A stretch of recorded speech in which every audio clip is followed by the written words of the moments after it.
अस्सलाम वालेकुम friends, welcome back to the Fazal knowledge channel.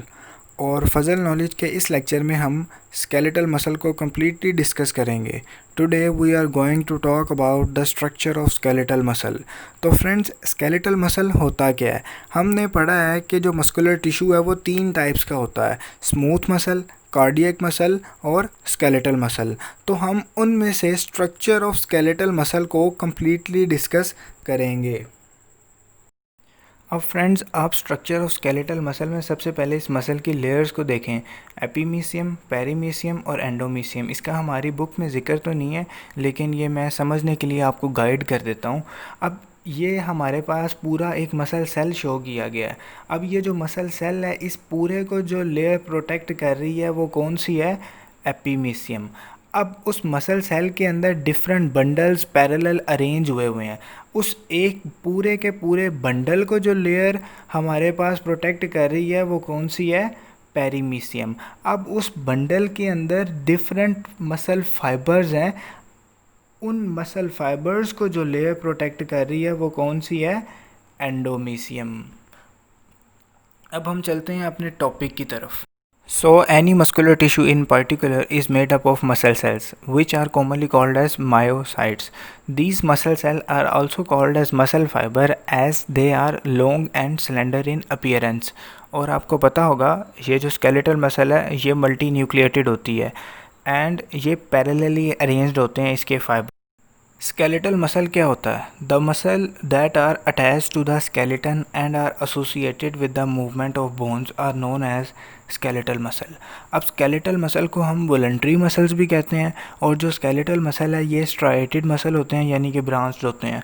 अब इनको हम स्ट्राइटेड मसल क्यों कहते हैं? क्योंकि ये alternate light and dark bands show करते हैं, जैसा कि हमें पता है बाइसेप्स और ट्राइसेप्स। अब इनका जो एक एंड है, each end of entire muscle is attach to bone by a bundle of collagen non elastic fibres known as tendons. अब ये आपस में किस चीज़ के साथ अटैच हुए होते हैं? मसल्स बोन्स के साथ कैसे अटैच होते हैं? Through tendons. अब स्केलेटल मसल फाइबर क्या होता है? स्केलेटल मसल फाइबर को समझने के लिए आपको पता होना चाहिए कि जो हम एज अ होल बात करते हैं मसल सेल की। अब मसल है, मसल के अंदर क्या आ जाते हैं? ज़्यादा सारे मसल बंडल्स। उन मसल बंडल्स के अंदर क्या आ जाते हैं? मसल फाइबर्स और सेल्स। अब मसल फाइबर क्या होता है? Muscle fibres these are huge cells. इनका डायामीटर कितना होता है? 10 to 100 माइक्रोमीटर। अब ये जो एमसीक्यू है, इनका डायमीटर क्या होता है? तो इनका डायमीटर होता है 10 to 100 माइक्रोमीटर। अब सार्कोप्लाज्म क्या होता है? Sarcoplasm of the muscle fibre is similar to the cytoplasm of other cells. It contains large amount of stored glycogen and myoglobin. अब मायोग्लोबिन क्या होता है? A red pigment that stores oxygen. Now we are going to talk about the myofibrils. So, as you know, we have talked about the muscle cell और muscle fiber. So, muscle fiber और muscle cell में एक muscle cell के अंदर parallel filaments होते हैं that is present in the sarcoplasm of the muscle cell. So, myofibril are nothing, they are parallel filament present in the sarcoplasm of muscle cell. Friends, इसमें एक और चीज़ है जो मायोफिब्रिल्स है, run along the entire length of muscle fibre. So इनका diameter 1 to 2 micrometer होता है। जो मायोफिब्रिल्स हैं वो किस चीज़ से एनक्लोज हुए होते हैं? सार्कोलिमा से। सार्कोलिमा क्या होता है? Muscle cell membrane. Bundles of myofibrils are enclosed by the muscle cell membrane और sarcolemma. So structurally they contain alternating bands which are formed by muscle protein. Alternating bands क्या हुए? लाइट बैंड और dark band. जो light band है उसको हम I band भी कहते हैं, और जो डार्क बैंड है उसे हम ए बैंड भी कहते हैं। अब इनको याद करने की ट्रिक क्या है? यहाँ पर मैंने हाईलाइट किया हुआ है लाइट में आई को। जो लाइट बैंड है उसमें आई आ रहा है तो वो आई बैंड है। ये दोनों आप इजीली याद कर सकते हैं। डार्क बैंड में डार्क में ए आ रहा है तो डार्क बैंड को हम क्या कहते हैं? A band. इन दोनों वर्ड्स को आपने ज़हन में रखना है, लाइट में आई को और डार्क में ए को। आपको इजीली याद हो जाएगा आई बैंड किसको कहते हैं और ए बैंड किसको कहते हैं। As you can see, this is a structure which is showing a segment of dark band, and this is showing light band. This is dark band and this is again light band. So talking about the light band is called isotropic band or I band. This is also known as non-polarizing. This is isotropic because it allows when light is refracted through it is refracted at the same angle. मतलब जिस angle से light इस पे पड़ रही है इस band पे, it reflects the light through the same angle, इसीलिए हम इसको कहते हैं कि ये आइसोट्रोपिक है और नॉन पोलराइजिंग है।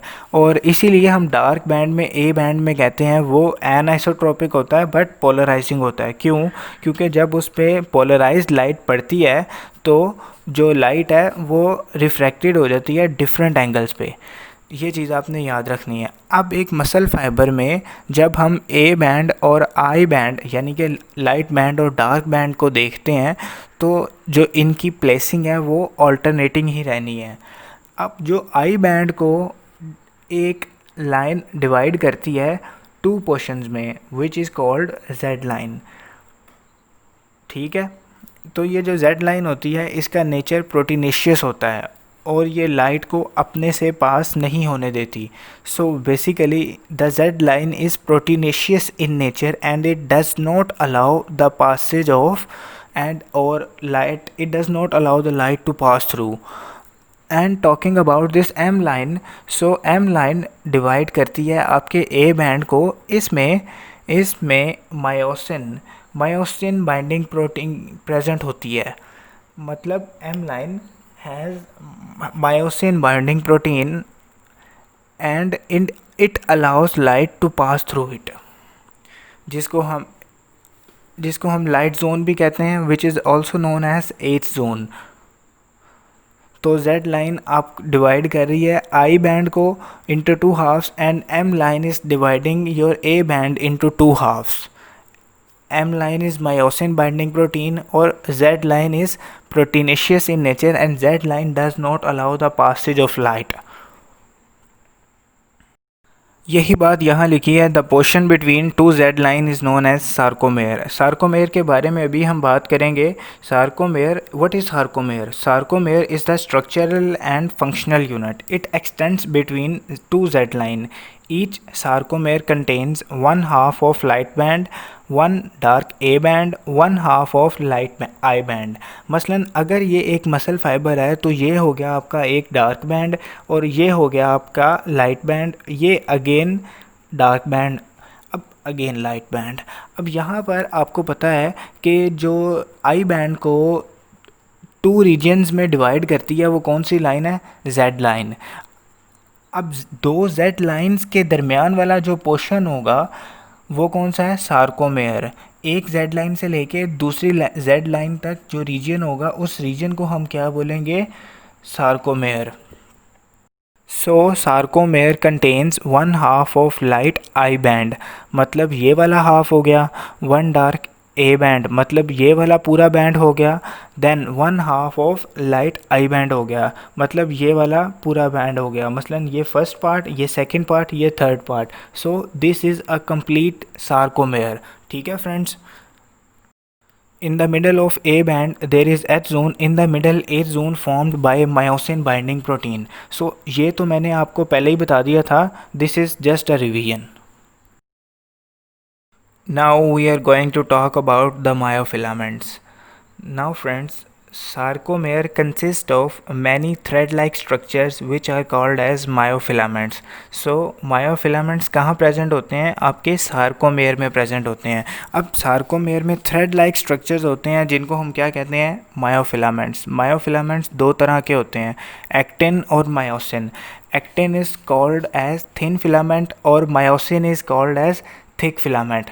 Actin is 7 to 8 nanometre thick और अगर हम मायोसिन का डायामीटर देखें तो 16 नैनोमीटर इन डायामीटर। मतलब एक्टिन थिन है और मायोसिन थिक है, हमने डायामीटर वाइज भी देख लिया। नाउ अब जो एक्टिन मॉलिक्यूल है और जो मायोसिन मॉलिक्यूल है, एक्टिन इज़ फर्दर फॉर्म्ड और actin contains 3 types of proteins. Actin is further divided into 3 types of proteins and myosin is formed by myosin molecule. Myosin के अंदर जो प्रोटीन होती है जो myosin फिलामेंट बना रही है that is formed by myosin molecule. जो एक्टिन फिलामेंट के अंदर कंपोनेंट्स आते हैं वो है आपका एक्टिन, ट्रोपोमायोसिन और तीसरा troponin.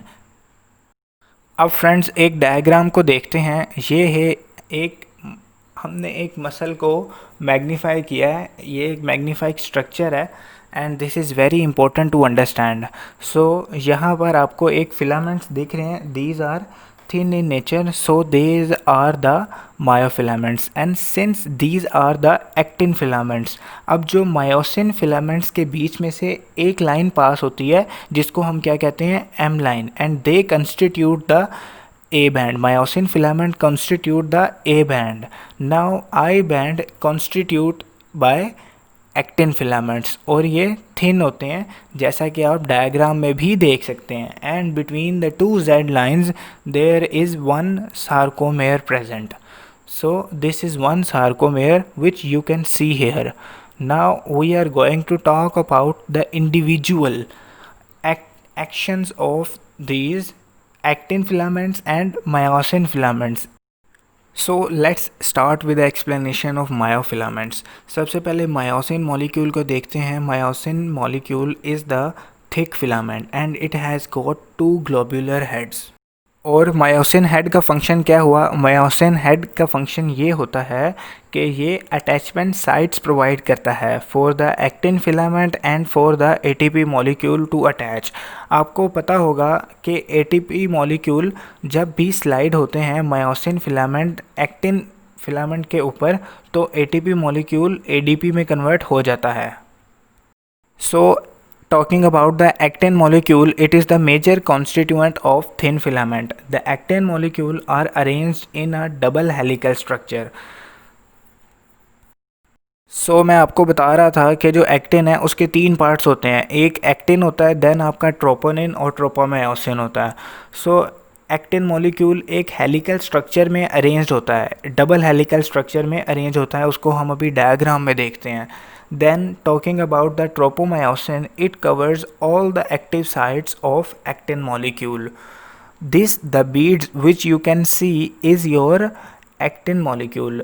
Now talking about tropomyosin, ये जो यहाँ आपको ब्लैक लाइन विजिबल है, this is your tropomyosin and tropomyosin covers all the active sites of actin molecule जैसा कि मैंने आपको पहले बताया. Now talking about the troponin, this red color structure which you can see in the diagram is your troponin molecule and it has got 3 subunits. The first one is attached to the actin, the second one is attached to the tropomyosin and third one is attached to the calcium ions. अब यहाँ आपके पास एक MCQ आता है कि जो troponin है वो 3 पॉलीपेप्टाइड चेन्स पर कंसिस्ट होता है. So friends, this is all about the lecture on skeletal muscle. Hope you like it and please share and do not forget to subscribe and give us a like. Thank you for watching and keep subscribing and keep the good work ahead. Love from Fazal Knowledge.